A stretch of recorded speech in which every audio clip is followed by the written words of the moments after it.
Algeria. Algeria, officially the People's Democratic Republic of Algeria, is a country in the Maghreb region of North Africa, spanning over 2,381,741 square kilometers. It is the largest country in Africa and the 10th largest in the world. It is bordered to the northeast by Tunisia, to the east by Libya, to the southeast by Niger, to the southwest by Mali, Mauritania, and Western Sahara, to the west by Morocco, and to the north by the Mediterranean Sea. With a population of over 47 million, Algeria is the 10th most populous country in Africa. Its capital and largest city is Algiers. Algeria has been at the crossroads of numerous cultures and civilizations for millennia, including the Phoenicians, Numidians, Romans, Vandals, and Byzantine Greeks. Its modern identity is rooted in centuries of Arab-Muslim migration since the 7th century and the subsequent Arabization of indigenous Berber populations.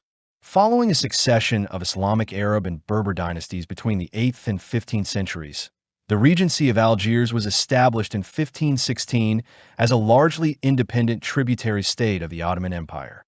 After nearly 3 centuries as a major power in the Mediterranean, the country was invaded by France in 1830 and formally annexed in 1848, though it was not fully conquered and pacified until 1903. French rule brought mass European settlement that displaced the local population. By mid-1870, indigenous Algerians declined by up to a third due to warfare, disease, and starvation. The Sétif and Guelma massacre in 1945 catalyzed local resistance that culminated in the outbreak of the Algerian War in 1954. Algeria gained independence in 1962. It descended into a bloody civil war from 1992 to 2002, remaining in an official state of emergency until the 2010 to 2012 Algerian protests during the Arab Spring.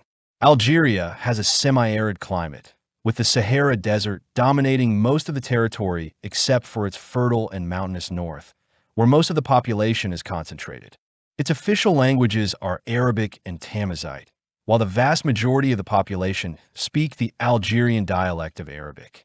The usage of French persists, especially in media, education, and certain administrative matters, but has no official status.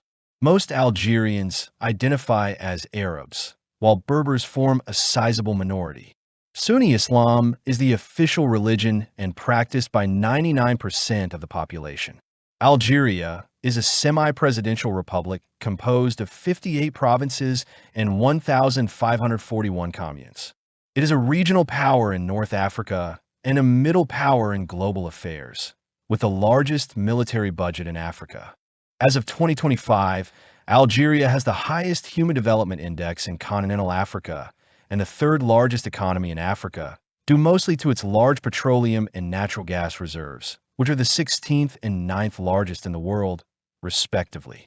Sonatrach, the national oil company, is the largest company in Africa and a major supplier of natural gas to Europe. Algeria is a member of the African Union, the Arab League, the OIC, OPEC, the United Nations, and the Arab Maghreb Union, of which it is a founding member. Name. Different forms of the name Algeria include Arabic, Romaniste; Aljazer, Algerian Arabic, Romaniste; Zaire, French, El Algerie. The country's full name is officially the People's Democratic Republic of Algeria, 17, Arabic, Romaniste; Al-Jamhiriya Aljazeera Admakriya Ashabia; French, République Algérienne Démocratique et Populaire, abbreviation RADP; Berber Tifinagh; Berber Latin alphabet; Tagduta Tazarit Tamidate. Etymology. Algeria's name derives from the city of Algiers, which in turn derives from the Arabic Aljazer, referring to 4 small islands off its coast, a truncated form of the older Jazer Bani Mazghana, islands of Bani Mazghana. The name was given by Bulagan Ibn Ziri after he established the city on the ruins of the Phoenician city of Icosium in 950. It was employed by medieval geographers such as Muhammad al-Idrisi and Yaqut al-Hamawi. Algeria took its name from the Regency of Algeria or Regency of Algiers, when Ottoman rule was established in the central Maghreb in early 16th century. This period saw the installation of a political and administrative organization which participated in the establishment of the Watan El Jazair and the definition of its borders with its neighboring entities on the east and west. The Ottoman Turks who settled in Algeria referred both to themselves and the peoples as Algerians, acting as a central military and political authority in the Regency. The Ottoman Turks shaped the modern political identity of Algeria as a state possessing all the attributes of sovereign independence, despite still being nominally subject to the Ottoman Sultan. Algerian nationalist, historian, and statesman Ahmed Tofek El-Madani regarded the Regency as the first Algerian state and the Algerian Ottoman Republic. Etymology. Algeria's name derives from the city of Algiers, which in turn derives from the Arabic Al-Jazir, referring to 4 small islands off its coast, a truncated form of the older Jazir Bani Mazghana, islands of Bani Mazghana. The name was given by Bulagan ibn Ziri after he established the city on the ruins of the Phoenician city of Icosium in 950. It was employed by medieval geographers such as Muhammad al-Idrisi and Yaqut al-Hamawi. Algeria took its name from the Regency of Algeria or Regency of Algiers, when Ottoman rule was established in the central Maghreb in early 16th century. History. Prehistory and ancient history.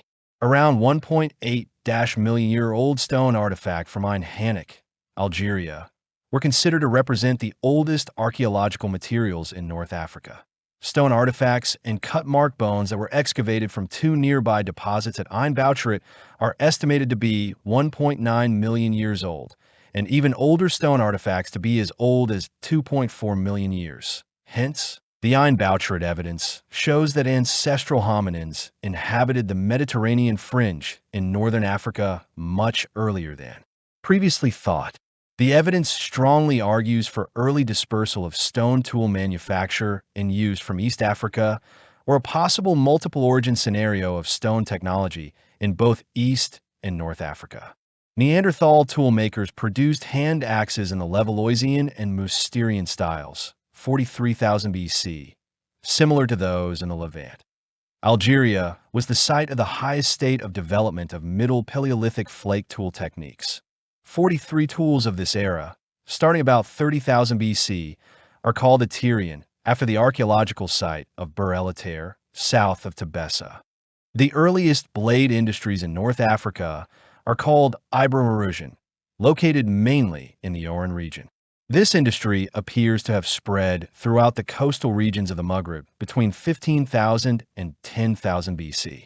Neolithic civilization, animal domestication, and agriculture developed in the Saharan and Mediterranean Maghreb perhaps as early as 11,000 BC or as late as between 600 and 2000 BC. This life, richly depicted in the Tassili Inajar paintings, predominated in Algeria until the Classical period. The mixture of peoples of North Africa coalesced eventually into a distinct native population that came to be called Berbers, who were the indigenous peoples of northern Africa. From their principal center of power at Carthage, the Carthaginians expanded and established small settlements along the North African coast. By 600 BC, a Phoenician presence existed at Tipasa, east of Churchill, Hippo Regius, modern Annaba, and Ruzicade, modern Skikda. These settlements served as market towns as well as anchorages. As Carthaginian power grew, its impact on the indigenous population increased dramatically. Berber civilization was already at a stage in which agriculture, manufacturing, trade, and political organization supported several states. Trade links between Carthage and the Berbers in the interior grew, but territorial expansion also resulted in the enslavement or military recruitment of some Berbers and in the extraction of tribute from others. By the early 4th century BC, the north is divided into 2 Massicili Kingdom in west led by Syphax and Massiliae Kingdom in east. Berbers formed the single largest element of the Carthaginian army. In the revolt of the mercenaries, Berber soldiers rebelled from 241 to 238 BC after being unpaid following the defeat of Carthage in the First Punic War. They succeeded in obtaining control of much of Carthage's North African territory, and they minted coins bearing the name Libyan, using Greek to describe natives of North Africa. The Carthaginian state declined because of successive defeats by the Romans in the Punic Wars. In 146 BC, the city of Carthage was destroyed. As Carthaginian power waned, the influence of Berber leaders in the hinterland grew. By the 2nd century BC, several large but loosely administered Berber kingdoms had emerged. Two of them were established in Numidia, behind the coastal areas controlled by Carthage. West of Numidia lay Mauritania, which extended across the Maluya River in modern-day Morocco to the Atlantic Ocean. The high point of Berber civilization, unequaled until the coming of the Almohads and Almoravids more than a millennium later, was reached during the reign of Massinissa in the 2nd century BC. After Massinissa's death in 148 BC, the Berber kingdoms were divided and reunited several times. Massinissa's line survived until 24 AD, when the remaining Berber territory was annexed to the Roman Empire. For several centuries, Algeria was ruled by the Romans, who founded many colonies in the region. Algeria is home to the second largest number of Roman sites and remains after Italy. Rome, after getting rid of its powerful rival Carthage in the year 146 BC, decided a century later to include Numidia to become the new master of North Africa. They built more than 500 cities. Like the rest of North Africa, Algeria was one of the breadbaskets of the empire, exporting cereals and other agricultural products. St. Augustine was the bishop of Hippo Regius, modern-day Annaba, Algeria, located in the Roman province of Africa. The Germanic Vandals of Gaiseric moved into North Africa in 429 and by 435 controlled coastal Numidia. When the Byzantines arrived, Leptis Magna was abandoned and the Msalata region was occupied by the indigenous Leguatan, who facilitated an Amazigh political, military, and cultural revival. During the rule of the Romans, Byzantines, Vandals, Carthaginians, and Ottomans, the Berber people were one of the few in North Africa who remained independent. The Berber people were so resistant that even during the Muslim conquest of North Africa, they still had control and possession over their mountains.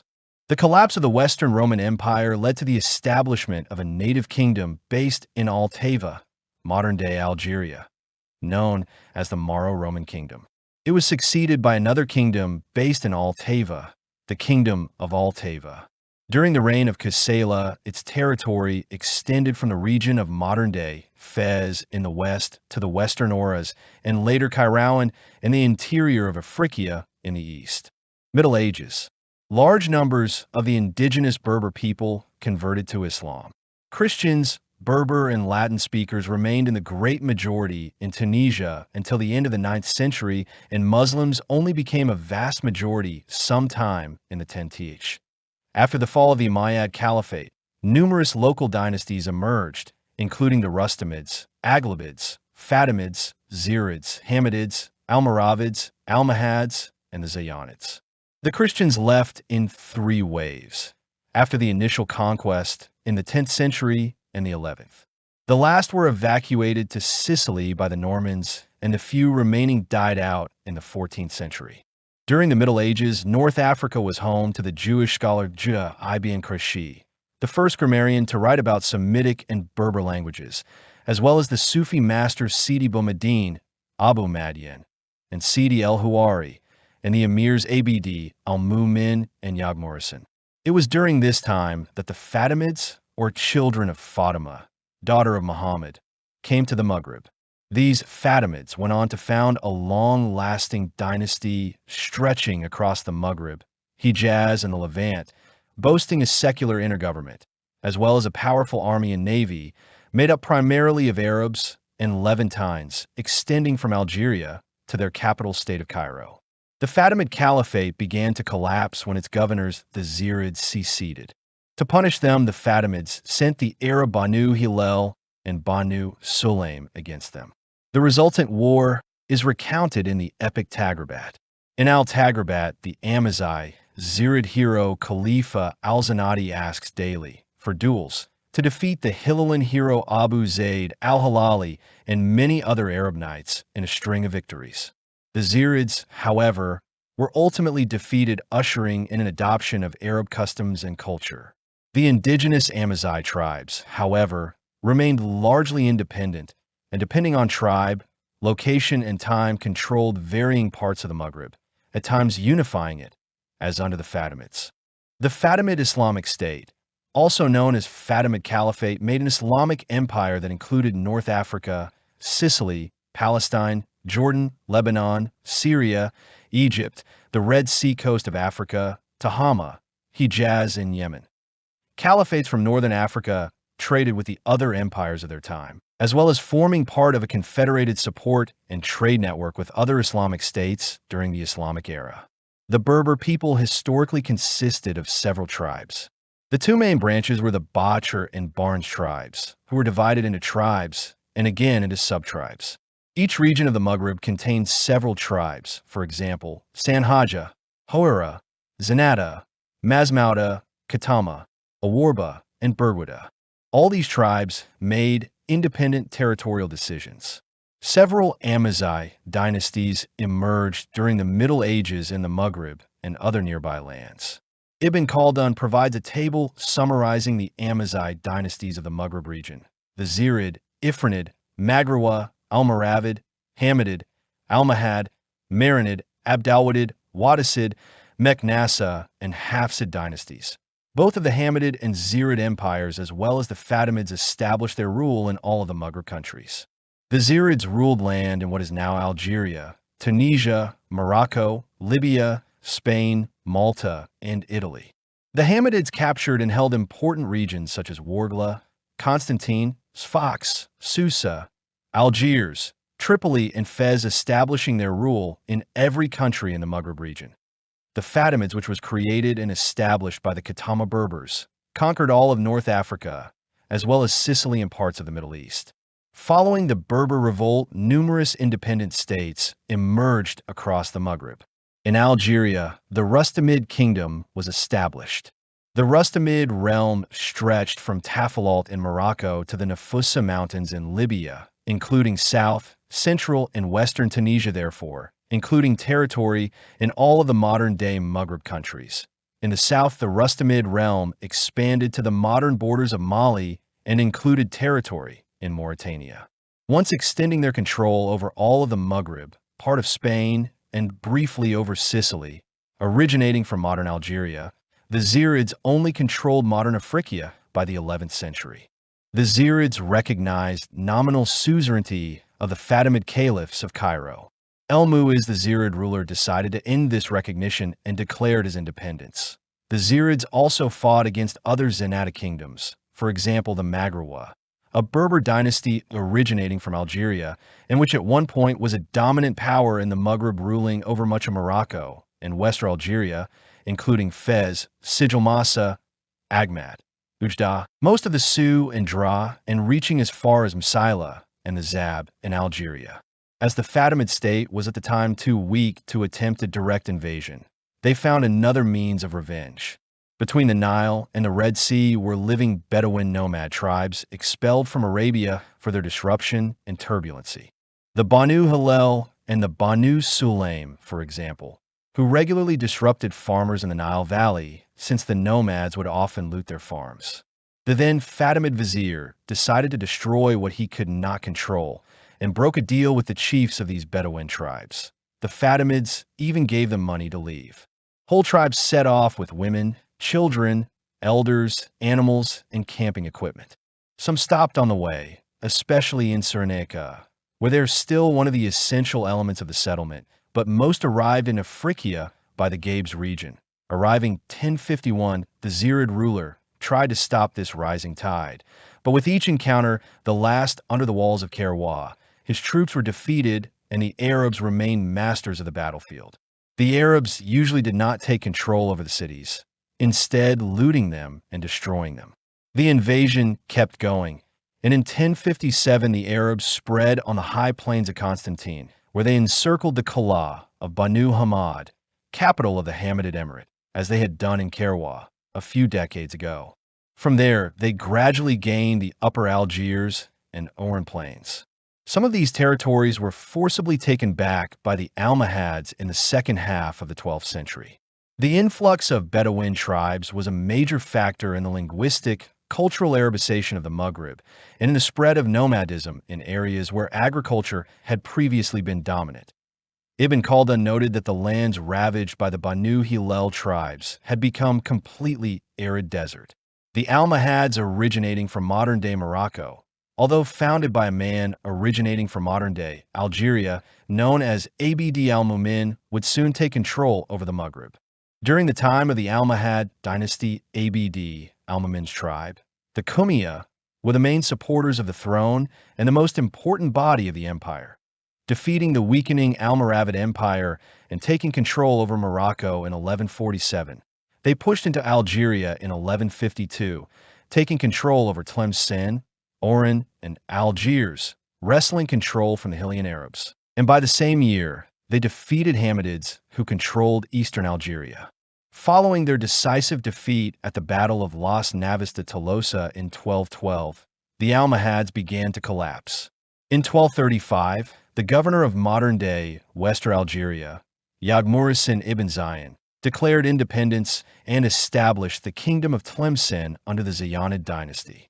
After warring with the Almohads for 13 years, the Zayanids decisively defeated them in 1248 by ambushing and killing the Almohad Caliph near Oujda.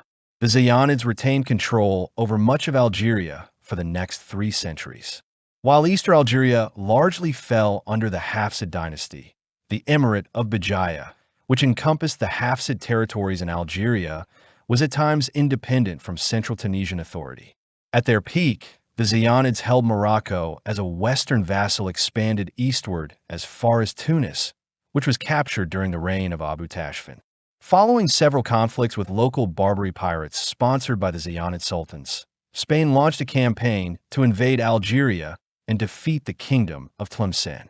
In 1505, Spanish forces invaded and captured Mers el-Kabir, and in 1509, they conquered Oran after a deadly siege. Following their decisive victories over the Algerians in the western coastal areas of Algeria, the Spanish expanded their campaign across the western Algerian coast. In 1510, they captured Béjaïa after a major siege, launched an assault on Algiers, and besieged Tlemcen. In 1511, they seized Churchill and Jijil and attacked Mestaganem, which they failed to conquer but succeeded in forcing into tribute. Early modern era. In 1516, the Turkish privateer brothers Eraj and Hayreddin Barbarossa, who operated successfully under the Hafsids, moved their base of operations to Algiers. They succeeded in conquering Jijil and Algiers from the Spaniards with help from the locals who saw them as liberators from the Christians. But the brothers eventually assassinated the local noble Salim al-Tumi and took control over the city and the surrounding regions. Their state is known as the Regency of Algiers. When Eraj was killed in 1518 during his invasion of Tlemcen, Hayreddin succeeded him as military commander of Algiers. The Ottoman Sultan gave him the title of Beylerbey and a contingent of some 2,000 janissaries. With the aid of this force and native Algerians, Hayreddin conquered the whole area between Constantine and Oran, although the city of Oran remained in Spanish hands until 1792. The next Beylerbey was Hayreddin's son Hassan, who assumed the position in 1544. He was a Khalili, or of mixed origins, as his mother was an Algerian Marès. Until 1587, Beylerbeylik of Algiers was governed by Beylerbeys who served terms with no fixed limits. Subsequently, with the institution of a regular administration, governors with the title of Pasha ruled for 3-year terms. The Pasha was assisted by an autonomous janissary unit, known in Algeria as the Ojak, who were led by an Aga. Discontent among the Ojak rose in the mid-1600s because they were not paid regularly, and they repeatedly revolted against the Pasha. As a result, the Aga charged the Pasha with corruption and incompetence and seized power in 1659. Plague had repeatedly struck the cities of North Africa. Algiers lost between 30,000 and 50,000 inhabitants to the plague in 1620-21 and had high fatalities in 1654-57, 1665, 1691, and 1740-42. The Barbary pirates preyed on Christian and other non-Islamic shipping in the Western Mediterranean Sea. The pirates often took the passengers and crew on the ships and sold them or used them as slaves. They also did a brisk business in ransoming some of the captives. According to Robert Davis, from the 16th to 19th century, pirates captured 1 million to 1.25 million Europeans as slaves. They often made raids on European coastal towns to capture Christian slaves to sell at slave markets in North Africa and other parts of the Ottoman Empire. In 1544, for example, Herod and Barbarossa captured the island of Ischia, taking 4,000 prisoners and enslaved some 9,000 inhabitants of Lipari, almost the entire population. In 1551, the Ottoman governor of Algiers, Turgut Reis, enslaved the entire population of the Maltese island of Gozo. Barbary pirates often attacked the Balearic Islands. The threat was so severe that residents abandoned the island of Formentera. The introduction of broadsail ships from the beginning of the 17th century allowed them to branch out into the Atlantic. In July 1627, 2 pirate ships from Algiers under the command of Dutch pirate Jan Janssen sailed as far as Iceland, raiding and capturing slaves. 2 weeks earlier, another pirate ship from Salem, Morocco, had also raided in Iceland. Some of the slaves brought to Algiers were later ransomed back to Iceland, but some chose to stay in Algeria. In 1629, pirate ships from Algeria raided the Faroe Islands. In 1659, the Janissary station in Algiers, known as the Ajak of Algiers, joined a company of corsair captains called the Reis in overthrowing the Ottoman viceroy. A new local leader was installed, known as the Aga. The position became the Dey in 1671, who would be selected by the Divan, a council of some 60 military senior officers. Thus, Algiers became a sovereign military republic. The Ajak initially dominated the system, but by the 18th century were the Dey's instrument. Although Algiers remained nominally part of the Ottoman Empire, in reality it acted independently from the rest of the empire and often had wars with other Ottoman subjects and territories, such as the Beylik of Tunis. The Dey was in effect a constitutional autocrat. Though elected for a life term, over the next 159 years, 1671 to 1830, 14 of the 29 Deys were assassinated. Despite usurpation, military coups, and occasional mob rule, the day-to-day operation of the Delikal government was remarkably orderly. Although the Regency patronized the tribal chieftains, it never had the unanimous allegiance of the countryside, where heavy taxation frequently provoked unrest. Autonomous tribal states were tolerated, and the Regency's authority was seldom applied in the Kabylia, 106. Although in 1730 the Regency was able to take control of the Kingdom of Kuku in western Kabylia. Many cities in the northern Algerian desert paid taxes to Algiers or one of its bays. Barbary raids in the Mediterranean continued to attack Spanish merchant shipping, resulting in the Spanish Empire attempting to invade Algiers in 1775. The Spanish Navy bombarded the city in 1783 but failed to pacify it. A subsequent bombing campaign in 1784 was joined by the naval forces of other traditional enemies of Algiers, including Naples, Portugal, and the Knights of Malta. Over 20,000 cannonballs were fired, but the effort ultimately failed. Spain sued for peace in 1786 and paid 1 million pesos to the Dey. In 1792, Algiers recaptured the 2 remaining Spanish strongholds at Oran and Mers el Khaber. In the same year, they conquered the Moroccan Rif and Oujda, which they then abandoned in 1795. In the 19th century, Algerian pirates remained a formidable force in the Mediterranean, even forging affiliations with Caribbean powers, paying a license tax in exchange for safe harbor of their vessels. Attacks on American merchantmen resulted in the First and Second Barbary Wars, which ended the targeting of U.S. ships in 1815. A year later, a combined Anglo-Dutch fleet under the command of Lord Exmouth, bombarded Algiers to stop similar attacks on European fishermen. These efforts proved successful, although Algerian piracy would continue until the French conquest in 1830. French colonization, 1830 to 1962. Under the pretext of a slight to their consul, the French invaded and captured Algiers in 1830, that according to several historians, the methods used by the French to establish control over Algeria reached genocidal proportions. Historian Ben Kiernan wrote on the French conquest of Algeria. By 1875, the French conquest was complete. The war had killed approximately 825,000 indigenous Algerians since 1830-ish. French losses from 1831 to 1851 were 92,329 dead in the hospital and only 3,336 killed in action. In 1872, the Algerian population stood at about 2.9 million. French policy was predicated on civilizing the country. The slave trade and piracy in Algeria ceased following the French conquest. The conquest of Algeria by the French took some time and resulted in considerable bloodshed. A combination of violence and disease epidemics caused the indigenous Algerian population to decline by nearly one-third from 1830 to 1872. On September 17, 1860, Napoleon III declared, "Our first duty is to take care of the happiness of the 3 million Arabs, whom the fate of arms has brought under our domination." During this time, only Kabylia resisted.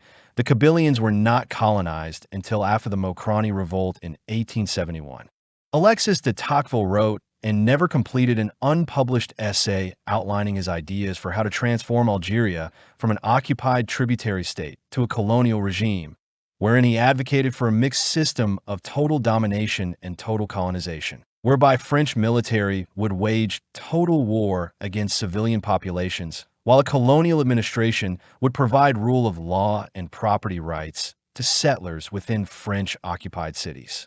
From 1848 until independence, France administered the whole Mediterranean region of Algeria as an integral part and department of the nation. One of France's longest-held overseas territories, Algeria became a destination for hundreds of thousands of European immigrants, who became known as colons and later as Pied Noirs. Between 1825 and 1847, 50,000 French people emigrated to Algeria. These settlers benefited from the French government's confiscation of communal land from tribal peoples and the application of modern agricultural techniques that increased the amount of arable land.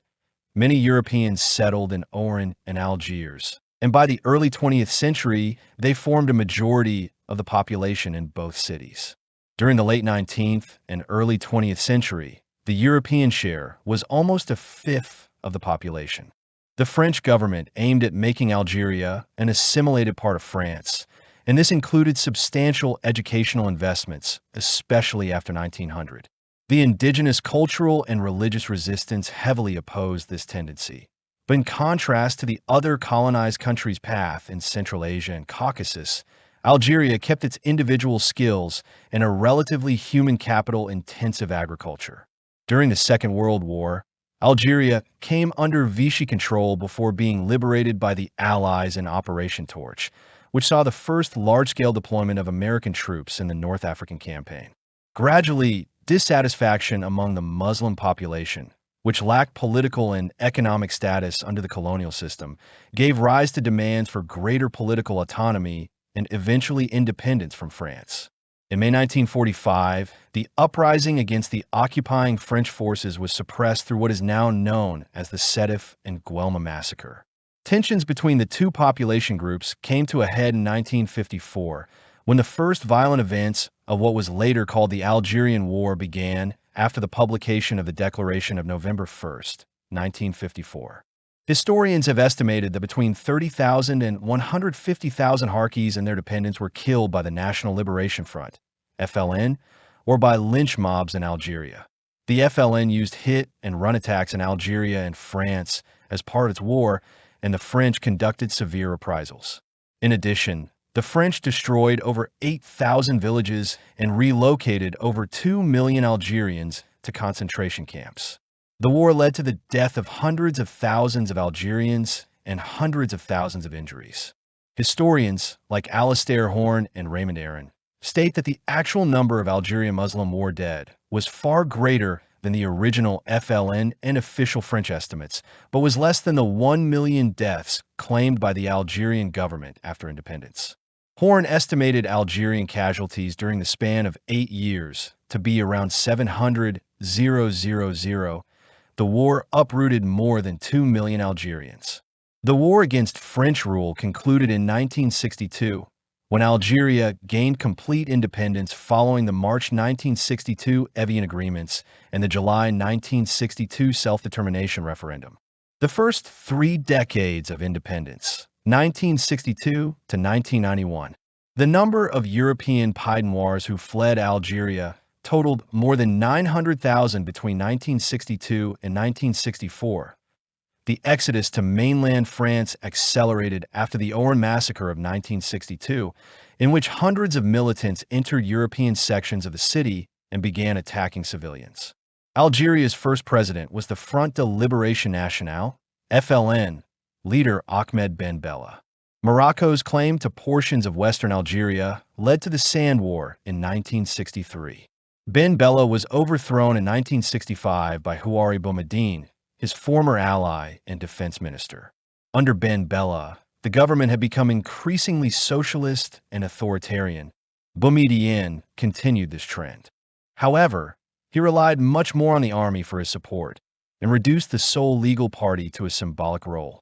He collectivized agriculture and launched a massive industrialization drive. Oil extraction facilities were nationalized. This was especially beneficial to the leadership after the international 1973 oil crisis. Boumediene's successor, Chadli Bendjedid, introduced some liberal economic reforms. He promoted a policy of Arabization in Algerian society and public life.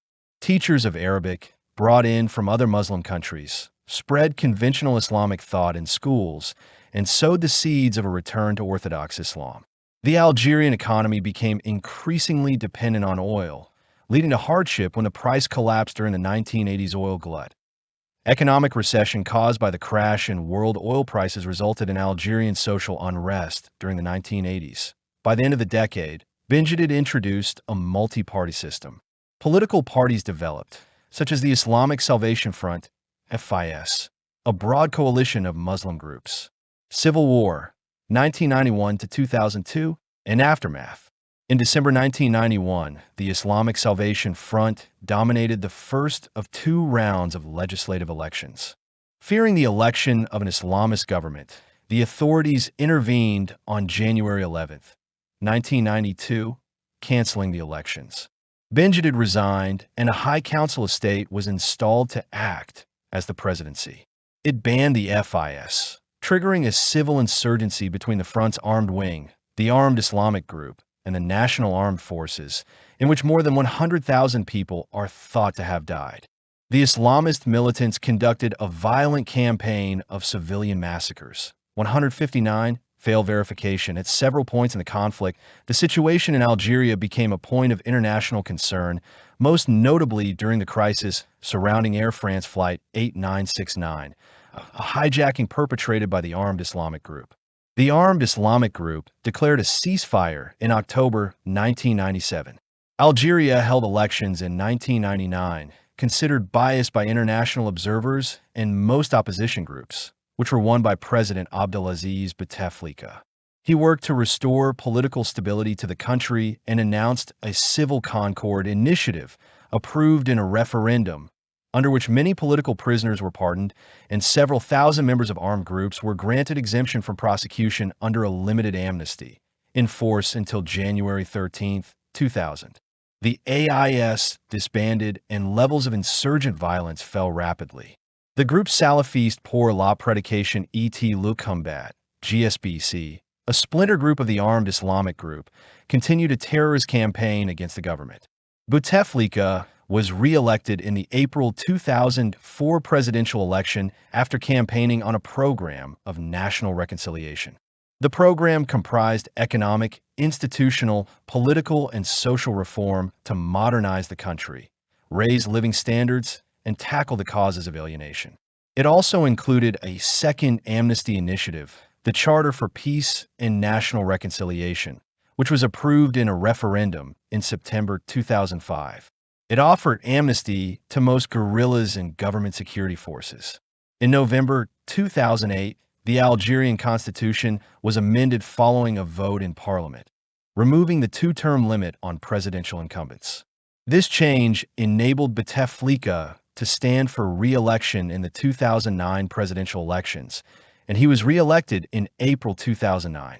During his election campaign and following his re-election, Bouteflika promised to extend the program of national reconciliation and a $150 billion spending program to create 3 million new jobs, the construction of 1 million new housing units, and to continue public sector and infrastructure modernization programs.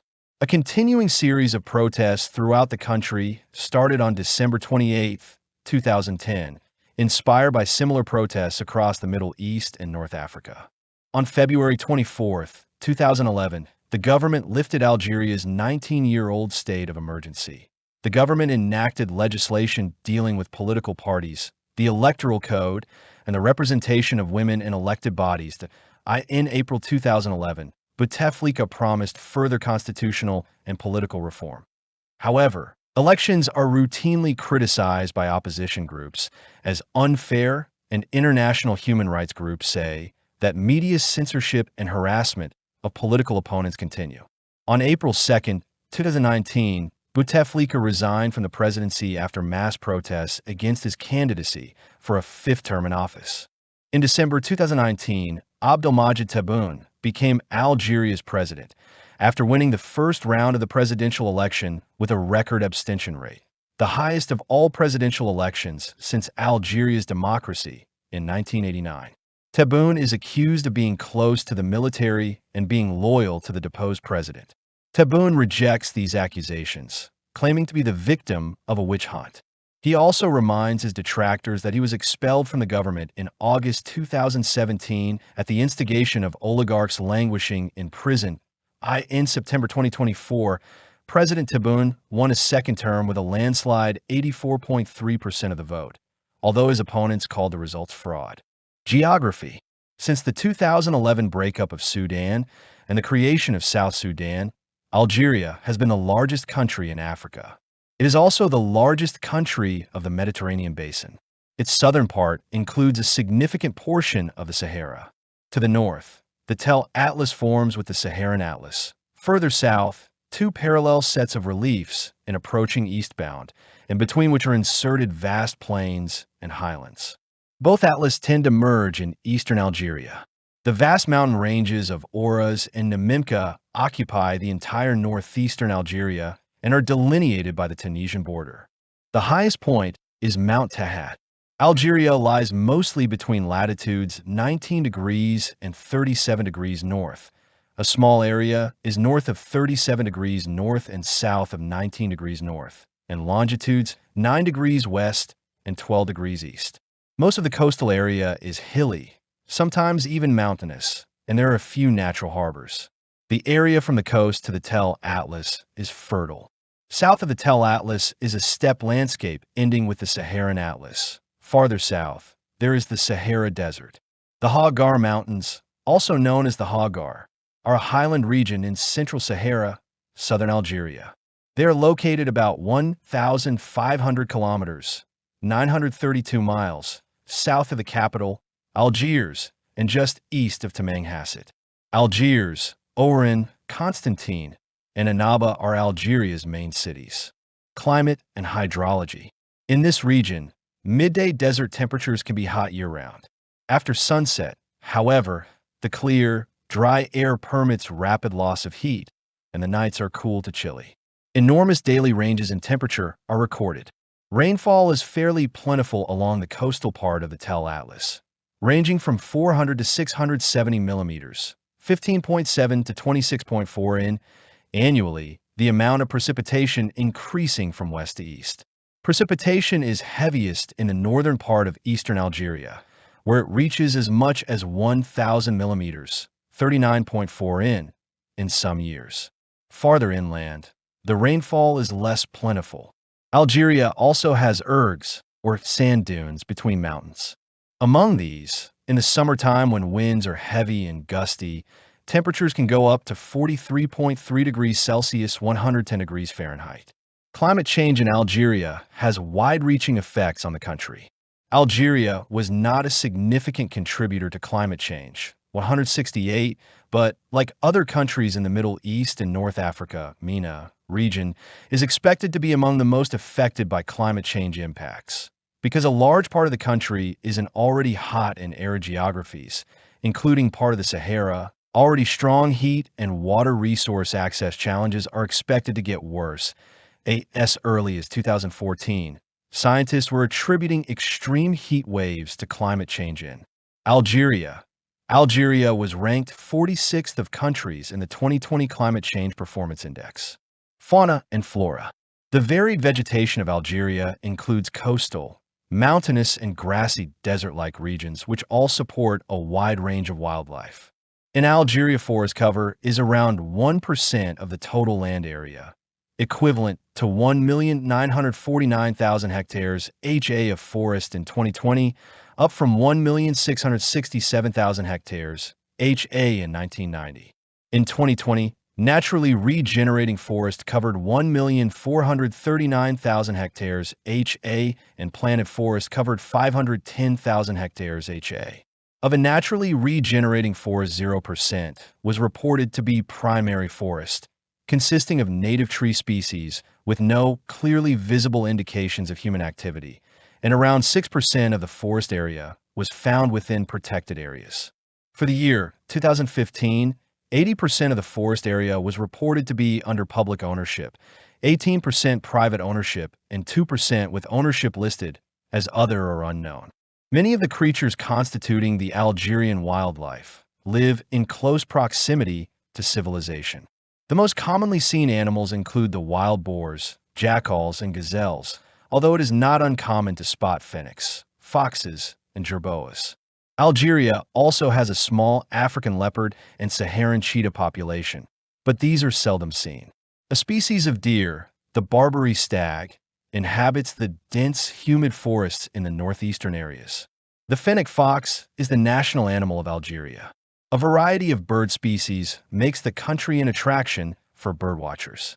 The forests are inhabited by boars and jackals. Barbary macaques are the sole native monkey.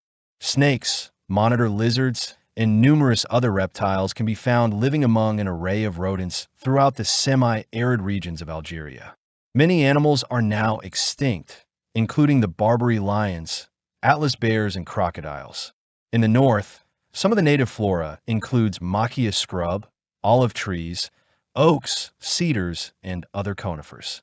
The mountain regions contain large forests of evergreens, Aleppo pine, juniper, and evergreen oak, and some deciduous trees.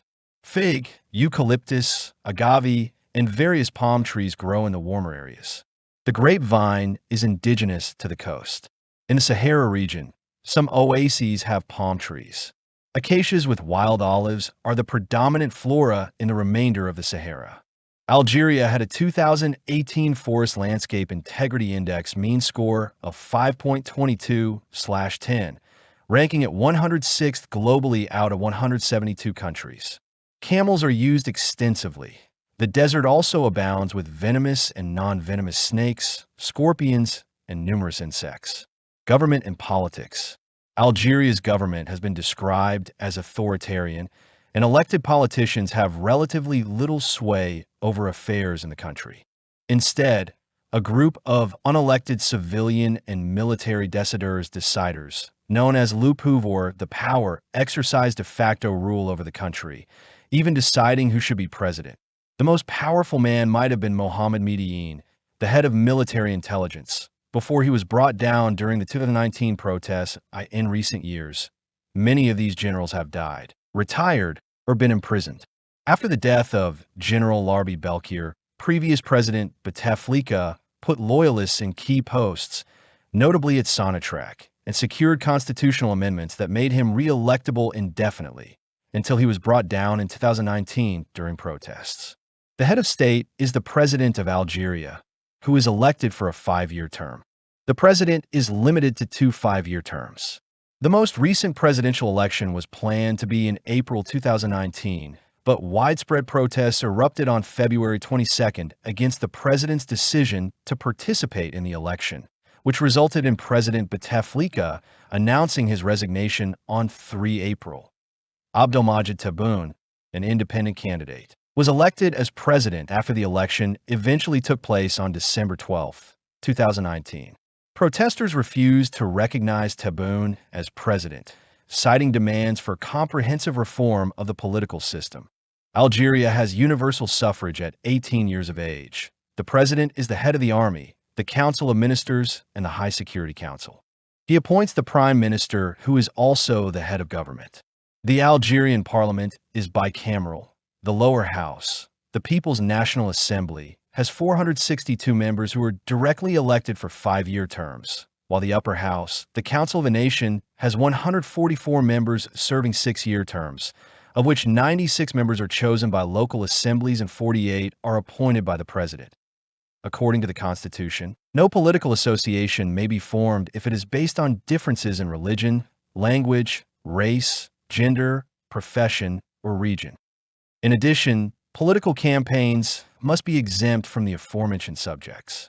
Parliamentary elections were last held in June 2021. In the elections, the FLN lost 66 of its seats, but remained the largest party with 98 seats.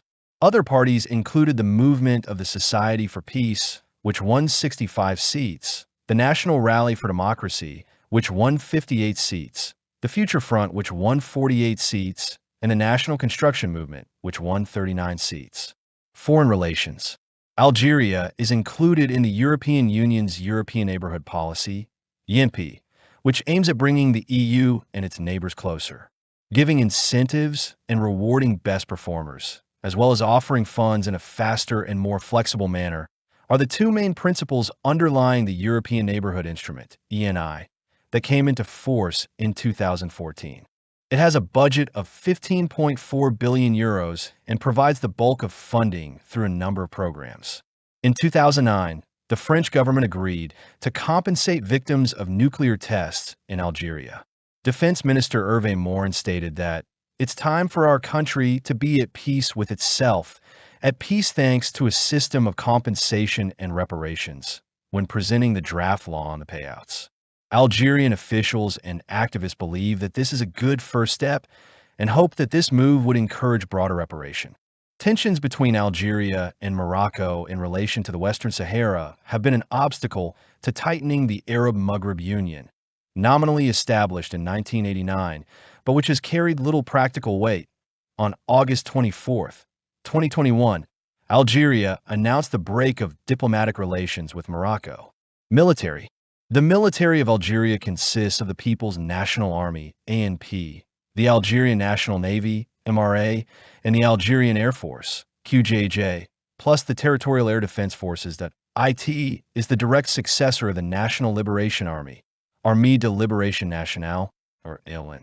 The armed wing of the Nationalist National Liberation Front, which fought French colonial occupation during the Algerian War of Independence, 1954 to 1962.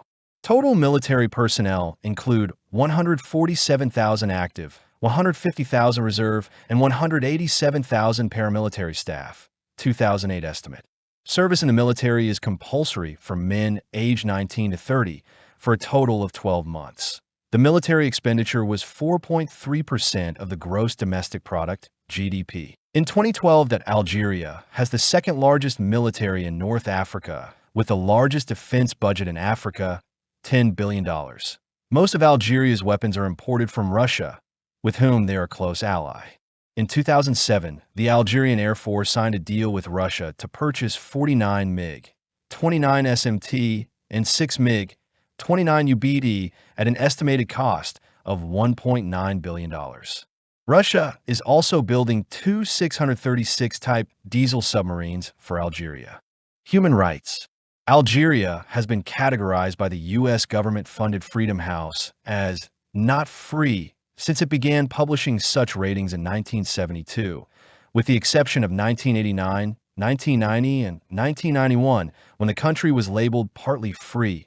In December 2016, the Euro-Mediterranean Human Rights Monitor issued a report regarding violation of media freedom in Algeria. It clarified that the Algerian government imposed restrictions on freedom of the press, expression, and right to peaceful demonstration, protest, and assembly, as well as intensified censorship of the media and websites. Due to the fact that the journalists and activists criticize the ruling government, some media organizations' licenses are canceled. Independent and autonomous trade unions face routine harassment from the government, with many leaders imprisoned and protests suppressed. In 2016, a number of unions, many of which were involved in the 2010 to 2012 Algerian protests, have been deregistered by the government. Homosexuality is illegal in Algeria. Public homosexual behavior is punishable by up to 2 years in prison. Despite this, about 26% of Algerians think that homosexuality should be accepted, according to the survey conducted by the BBC News Arabic Eurobarometer in 2019. Algeria showed the highest LGBT acceptance compared to other Arab countries where the survey was conducted. Human Rights Watch has accused the Algerian authorities of using the COVID-19 pandemic as an excuse to prevent pro-democracy movements and protests in the country, leading to the arrest of youths as part of social distancing. Administrative divisions. Algeria is divided into 58 provinces, wilayas, 553 districts, dairas, and 1,541 municipalities, baladiyas. Each province, district, and municipality is named after its seat, which is usually the largest city. The administrative divisions have changed several times since independence. When introducing new provinces, the numbers of old provinces are kept, hence the non-alphabetical order. Economy. Algeria's currency is the dinar, DZD. The economy remains dominated by the state, a legacy of the country's socialist post-independence development model. In June 2024, the World Bank's 2024 report marks a turning point for Algeria, which joins the select club of upper-middle-income countries. This economic rise, the result of an ambitious development strategy, places the country in the same category as emerging powers such as China, Brazil, and Turkey. In recent years, the Algerian government has halted the privatization of state-owned industries and imposed restrictions on imports and foreign involvement in its economy. These restrictions are just starting to be lifted off recently, although questions about Algeria's slowly diversifying economy remain. Algeria has struggled to develop industries outside hydrocarbons in part because of high costs and an inert state bureaucracy. The government's efforts to diversify the economy by attracting foreign and domestic investment outside the energy sector have done little to reduce high youth unemployment rates or to address housing shortages. The country is facing a number of short-term and medium-term problems, including the need to diversify the economy, strengthen political, economic, and financial reforms, improve the business climate, and reduce inequalities among regions. A wave of economic protests in February and March 2011 prompted the Algerian government to offer more than $23 billion in public grants and retroactive salary and benefit increases. Public spending has increased by 27% annually during the past 5 years. The 2010 to 14 public investment program will cost $286 billion, 40% of which will go to human development. Thanks to strong hydrocarbon revenues, Algeria has a cushion of $173 billion in foreign currency reserves and a large hydrocarbon stabilization fund. In addition, Algeria's external debt is extremely low at about 2% of GDP. The economy remains very dependent on hydrocarbon wealth, and despite high foreign exchange reserves, $178 billion, equivalent to 3 years of imports, current expenditure growth makes Algeria's budget more vulnerable to the risk of prolonged lower hydrocarbon revenues. Algeria has not joined the WTO, despite several years of negotiations, but is a member of the Greater Arab Free Trade Area, the African Continental Free Trade Area, and has an association agreement with the European Union. Turkish direct investments have accelerated in Algeria, with total value reaching $5 billion. As of 2022, the number of Turkish companies present in Algeria has reached 1,400. In 2020, despite the pandemic, more than 130 Turkish companies were created in Algeria. Oil and natural resources. Algeria, whose economy is reliant on petroleum, has been an OPEC member since 1969. Its crude oil production stands at around 1.1 million barrels/day, but it is also a major gas producer and exporter with important links to Europe. Hydrocarbons have long been the backbone of the economy, accounting for roughly 60% of budget revenues, 30% of GDP, and 87.7% of export earnings. Algeria has the 10th largest reserves of natural gas in the world and is the 6th largest gas exporter. The U.S. Energy Information Administration reported that in 2005, Algeria had 4.5 trillion cubic meters of proven natural gas reserves. It also ranks 16th in oil reserves. Non-hydrocarbon growth for 2011 was projected at 5%. To cope with social demands, the authorities raised expenditure, especially on basic food support, employment creation, support for SMEs, and higher salaries. High hydrocarbon prices have improved the current account and the already large international reserves position. Income from oil and gas rose in 2011 as a result of continuing high oil prices, though the trend in production volume is downward. Production from the oil and gas sector in terms of volume continues to decline, dropping from 43.2 million tons to 32 million tons between 2007 and 2011. Nevertheless, the sector accounted for 98% of the total volume of exports in 2011, against 48% in 1962 and 70% of budgetary receipts, or $71.4 billion US dollars. The Algerian National Oil Company is Sonatrach, which plays a key role in all aspects of the oil and natural gas sectors in Algeria. All foreign operators must work in partnership with Sonatrach, which usually has majority ownership in production sharing agreements. Access to biocapacity in Algeria is lower than world average. In 2016, Algeria had 0.53 global hectares of biocapacity per person within its territory, much less than the world average of 1.6 global hectares per person. In 2016, Algeria used 2.4 global hectares of biocapacity per person. Their ecological footprint of consumption. This means they use just under 4.5 times as much biocapacity as Algeria contains. As a result, Algeria is running a biocapacity deficit. In April 2022, diplomat from Italy and Spain held talks after Rome's move to secure large volume of Algerian gas stoked concerns in Madrid. Under the deal between Algeria's Sonatrach and Italy's Eni, Algeria will send an additional 9 billion cubic meters of gas to Italy by next year and in 2024. Research in alternative energy sources. Algeria has invested an estimated 100 billion dinars towards developing research facilities and paying researchers. This development program is meant to advance alternative energy production, especially solar and wind power. Algeria is estimated to have the largest solar energy potential in the Mediterranean, so the government has funded the creation of a solar science park in Hassi R'Mel.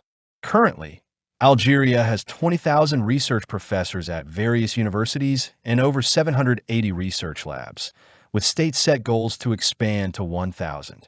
Besides solar energy, areas of research in Algeria include space and satellite telecommunications, nuclear power, and medical research. Labor market.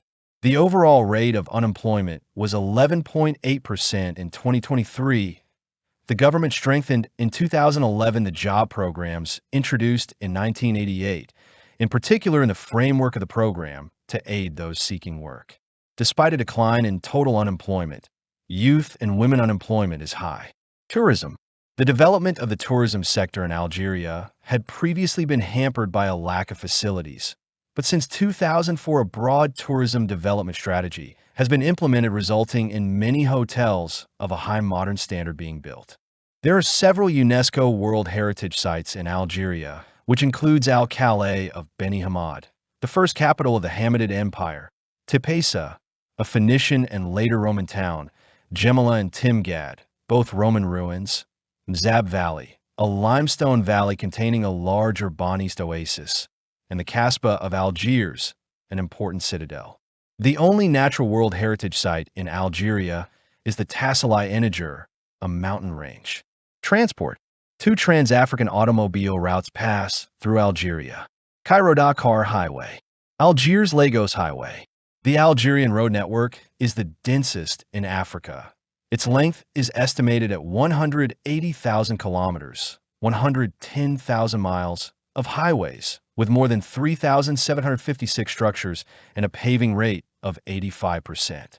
This network will be complemented by the East-West Highway, a major infrastructure project currently under construction. It is a three-way 1,216-kilometer long, 756 miles, highway linking Annaba in the extreme east to the Tlemcen in the far west. Algeria is also crossed by the Trans-Sahara Highway, which is now completely paved.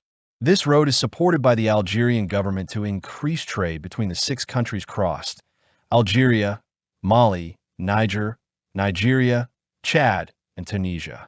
Demographics. Algeria has a population of an estimated 47.4 million, of which the majority, 75% to 85%, are ethnically Arab at the outset of the 20th century. Its population was approximately 4 million, and about 90% of Algerians live in the northern coastal area. The inhabitants of the Sahara Desert are mainly concentrated in oases, although some 1.5 million remain nomadic or partly nomadic. 28.1% of Algerians are under the age of 15. Between 90,000 and 165,000 Sahrawis from Western Sahara live in the Sahrawi refugee camps in the Western Algerian Sahara Desert. There are also more than 4,000 Palestinian refugees who are well integrated and have not asked for assistance from the United Nations High Commissioner for Refugees, UNHCR, that in 2009, 35,000 Chinese migrant workers lived in Algeria. The largest concentration of Algerian migrants outside Algeria is in France, which has reportedly over 1.7 million Algerians of up to the second generation. Ethnic groups: Arabs and indigenous Berbers, as well as Phoenicians, Romans, Vandals, Byzantine Greeks, Turks, various sub-Saharan Africans, and French have contributed to the history and culture of Algeria. Descendants of Andalusi refugees are also present in the population of Algiers and other cities. Moreover, Spanish was spoken by these Aragonese and Castilian-Morisco descendants deep into the 18th century, and even Catalan was spoken at the same time by Catalan-Morisco descendants in the small town of Grish El Oued. Centuries of Arab migrations to the Maghreb since the 7th century shifted the demographic scope in Algeria. Estimates vary based on different sources.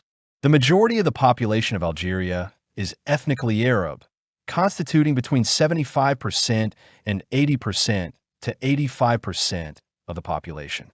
Berbers, who make up between 15% and 20% to 24% of the population, are divided into many groups with varying languages. The largest of these are the Kabyles, who live in the Kabylie region east of Algiers, the Chawi of northeast Algeria, the Tuaregs in the southern desert, and the Shinwa people of North Algeria. During the colonial period, there was a large 10% in 1960 European population who became known as Pied Noirs. They were primarily of French, Spanish, and Italian origin.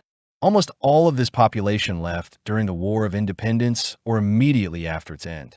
Languages. Modern Standard Arabic and Berber are the official languages. Algerian Arabic, Darja, is the language used by the majority of the population. Colloquial Algerian Arabic has some Berber loanwords, which represent 8% to 9% of its vocabulary. Berber has been recognized as a national language by the Constitutional Amendment of 8 May 2002. Kabyle, the predominant Berber language, is taught and is partially co-official, with a few restrictions, in parts of Kabylie. Kabyle has a significant Arabic, French, Latin, Greek, Phoenician, and Punic substratum, and Arabic loanwords represent 35% of the total Kabyle vocabulary. In February 2016, the Algerian Constitution passed a resolution that made Berber an official language alongside Arabic. Algeria emerged as a bilingual state after 1962. Colloquial Algerian Arabic is spoken by about 83% of the population and Berber by 27%. Although French has no official status in Algeria, it is one of the largest francophone populations in the world, and French is widely used in government, media, newspapers, radio, local television, and both the education system, from primary school onwards, and academia due to Algeria's colonial history. It can be regarded as a lingua franca of Algeria. In 2008, 11.2 million Algerians could read and write in French. In 2013, it was estimated that 60% of the population could speak or understand French. In 2022, it was estimated that 33% of the population was francophone. The use of English in Algeria, though limited in comparison to the previously mentioned languages, has increased due to globalization. In 2022, it was announced that English would be taught in elementary schools. Religion. Islam is the predominant religion in Algeria, with its adherents, mostly Sunnis, accounting for 99% of the population according to a 2021 CIA World Factbook estimate, and 98.4% according to Pew Research in 2020. There are about 290,000 Abadis in the Mzab Valley in the region of Gardia. Prior to independence, Algeria was home to more than 1.3 million Christians, mostly of European ancestry. Most of the Christian settlers left to France after the country's independence. Today, estimates of the Christian population range from 100,000 to 200,000. Algerian citizens who are Christians predominantly belong to Protestant denominations, which have seen increased pressure from the government in recent years, including many forced closures. According to the Arab Barometer in 2018 to 2019, the vast majority of Algerians, 99.1%, continue to identify as Muslim. The June 2019 Arab Barometer BBC News report found that the percentage of Algerians identifying as non-religious has grown from around 8% in 2013 to around 15% in 2018. The Arab Barometer December 2019 found that the growth in the percentage of Algerians identifying as non-religious is largely driven by young Algerians, with roughly 25% describing themselves as non-religious. However, the 2021 Arab Barometer report found that those who said they were not religious among Algerians has decreased, with just 2.6% identifying as non-religious. In that same report, 69.5% of Algerians identified as religious, and another 27.8% identifying as somewhat religious. Algeria has given the Muslim world a number of prominent thinkers, including Emir Abdelkader, Abdelhamid Ben Badis, Moulad Qasim Nate Belkacem, Malek Benabai, and Mohammed Arkoun. Health. In 2018, Algeria had the highest numbers of physicians in the Maghreb region, 1.72 per 1,000 people, nurses 2.23 per 1,000 people, and dentists 0.31 per 1,000 people. Access to improved water sources was around 97.4% of the population in urban areas and 98.7% of the population in the rural areas. Some 99% of Algerians living in urban areas and around 93.4% of those living in rural areas had access to improved sanitation. According to the World Bank, Algeria is making progress towards its goal of reducing by half the number of people without sustainable access to improved drinking water and basic sanitation by 2015. Given Algeria's young population, policy favors preventive health care and clinics over hospitals. In keeping with this policy, the government maintains an immunization program.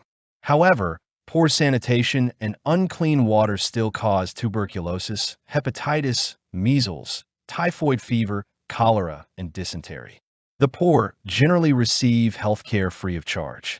Health records have been maintained in Algeria since 1882 and began adding Muslims living in the south to their vital record database in 1905 during French rule. Education. Since the 1970s, in a centralized system that was designed to significantly reduce the rate of illiteracy, the Algerian government introduced a decree by which school attendance became compulsory for all children aged between 6 and 15 years who have the ability to track their learning through the 20 facilities built since independence. Now the literacy rate is around 92.6%. Since 1972, Arabic is used as the language of instruction during the first 9 years of schooling. From the third year, French is taught, and it is also the language of instruction for science classes. The students can also learn English, Italian, Spanish, and German. In 2008, new programs at the elementary appeared. Therefore, the compulsory schooling does not start at the age of 6 anymore, but at the age of 5 that apart from the 122 private schools, the universities of the state are free of charge. After 9 years of primary school, students can go to a high school or to an educational institution. The school offers 2 programs, general or technical. At the end of the 3rd year of secondary school, students pass the exam of the baccalaureate, which allows once it is successful to pursue graduate studies in universities and institutes. Education is officially compulsory for children between the ages of 6 and 15. In 2008, the illiteracy rate for people over 10 was 22.3%, 15.6% for men, and 29% for women. The province with the lowest rate of illiteracy was Algiers province at 11.6%, while the province with the highest rate was Jelfa province at 35.5%. Algeria has 26 universities and 67 institutions of higher education, which must accommodate 1 million Algerians and 80,000 foreign students in 2008. The University of Algiers, founded in 1879, is the oldest. It offers education in various disciplines: law, medicine, science, and letters. 25 of these universities and almost all of the institutions of higher education were founded after the independence of the country. Even if some of them offer instruction in Arabic like areas of law and the economy, most of the other sectors such as science and medicine continue to be provided in French and English. Among the most important universities, there are the University of Sciences and Technology Houari Boumediene, the University of Menturi Constantine, and University of Oran Yassine. The University of Abu Bakr Belkade in Tlemcen and University of Batna, Hajj Lakhtar occupy the 26th and 45th row in Africa. Algeria was ranked 115th in the Global Innovation Index in 2024 and kept the same rank in the index of 2025. Culture. Modern Algerian literature, split between Arabic, Tamazight, and French, has been strongly influenced by the country's recent history. Famous novelists of the 20th century include Mohammed Dib, Albert Camus, Kateb Yassine, and Ahlam Mostaghanemi, while Asha Jeber is widely translated. Among the important novelists of the 1980s were Rashid Mimouni, later vice president of Amnesty International, and Tahar Jout, murdered by an Islamist group in 1993 for his secularist views. Malek Benabai and Frantz Fanon are noted for their thoughts on decolonization. Augustine of Hippo was born in Tagaste, modern-day Souk Aras, and Ibn Khaldun, though born in Tunis, wrote the Muqaddimah while staying in Algeria. The works of the Sanusi family in pre-colonial times, and of Emir Abdelkader and Sheikh bin Badis in colonial times, are widely noted. The Latin author Apuleius was born in Madoris, Mdawarouch, in what later became Algeria. Contemporary Algerian cinema is varied in terms of genre, exploring a wider range of themes and issues. There has been a transition from cinema, which focused on the War of Independence, to films more concerned with the everyday lives of Algerians. Media. Algerian painters, like Mohamed Rassim and Baya, attempted to revive the prestigious Algerian past prior to French colonization, at the same time that they have contributed to the preservation of the authentic values of Algeria. In this line, Mohamed Temmoum, Abdelkader Houmel have also returned through this art, scenes from the history of the country, the habits and customs of the past, and the country life. Other new artistic currents, including the one of Mhamed Isiakim, Mohamed Kadda, and Bachir Yels, appeared on the scene of Algerian painting, abandoning figurative classical painting to find new pictorial ways to adapt Algerian paintings to the new realities of the country through its struggle and its aspirations. Mohamed Kadda and Mhamed Isiakim have been notable in recent years. Literature. The roots of Algerian literature go back to the Numidian and Roman African era, when Apuleius wrote The Golden Ass, the only Latin novel to survive in its entirety. This period also saw Augustine of Hippo, Nonius Marcellus, and Martianus Capella.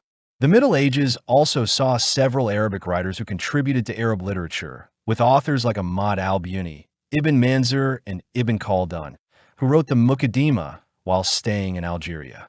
Albert Camus was an Algerian-born French Pied Noir author. In 1957, he was awarded the Nobel Prize in Literature. Algerian literature contains works whose main concern is the assertion of Algerian national entity.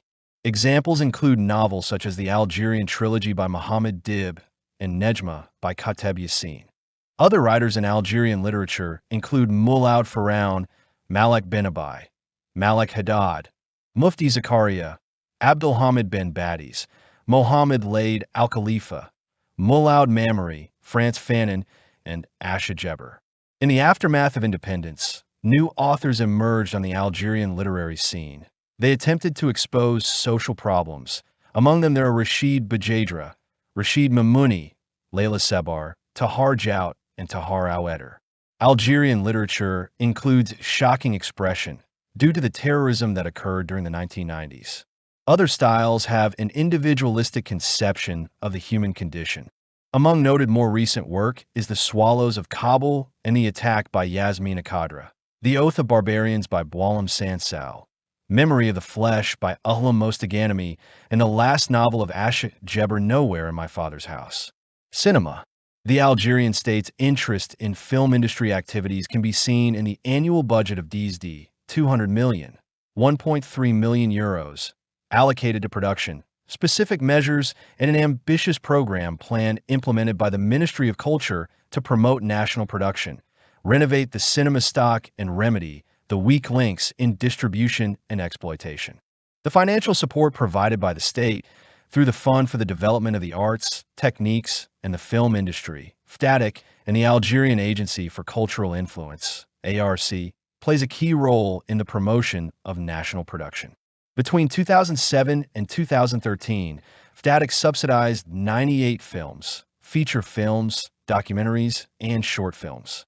In mid-2013, ARC had already supported a total of 78 films, including 42 feature films, 6 short films, and 30 documentaries. According to the European Audiovisual Observatory's Lumiere database, 41 Algerian films were distributed in Europe between 1996 and 2013. 21 films in this repertoire were Algerian-French co-productions. Days of Glory, 2006, and Outside the Law, 2010, recorded the highest number of admissions in the European Union, 3,172,612 and 474,722, respectively. Algeria won the Palme d'Or for Chronicle of the Years of Fire, 1975, 2 Oscars for Z, 1969, and other award for the Italian-Algerian movie The Battle of Algiers. Cuisine. Algerian cuisine is rich and diverse as a result of interactions and exchanges with other cultures and nations over the centuries. That IT is based on both land and sea products.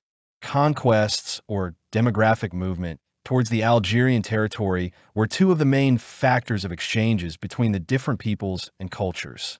The Algerian cuisine is a mix of Arab, Berber, Turkish, and French roots. Algerian cuisine offers a variety of dishes depending on the region and the season, but vegetables and cereals remain at its core. Most of the Algerian dishes are centered around bread, meats, lamb, beef or poultry, olive oil, vegetables, and fresh herbs. Vegetables are often used for salads, soups, tagines, couscous, and sauce-based dishes. Of all the Algerian traditional dishes available, the most famous one is couscous, recognized as a national dish. Sports. Various games have existed in Algeria since antiquity. In the Auras, people played several games such as El Kerba or El Kergeba, chess variant. Playing cards, checkers, and chess games are part of Algerian culture. Racing, fantasia, and rifle shooting are part of cultural recreation of the Algerians. Football is the most popular sport in the country. The Algerian national football team, known as the Desert Foxes, has a strong fan base and has achieved success both domestically and internationally. Algeria has a long history in other sports such as athletics, boxing, volleyball, handball, and the study of martial arts. Algerian athletes have competed in the Olympic Games and have won medals in various events. Many sports clubs and organizations exist in Algeria to promote and develop sports among young people. The Ministry of Youth and Sports in Algeria manages sport-related activities.